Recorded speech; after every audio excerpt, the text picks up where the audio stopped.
मोर मन के बगिया कूल। धीरे धीरे बोलस मोर धड़कन बढ़ जाते, और संग सपना हर रोज सज जाते। चंपा कली रे तोर हंसी गजब ढाए,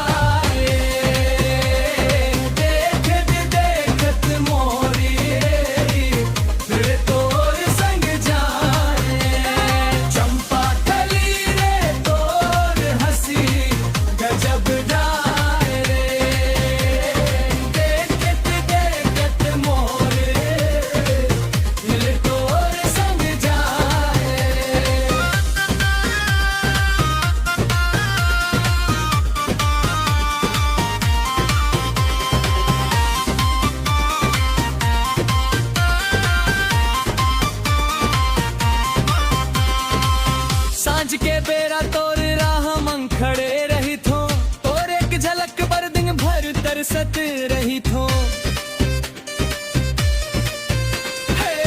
हाथ मंग हाथ धर संग संग चल बोरे, जन्म जन्म तक तोलापन कही बोरे।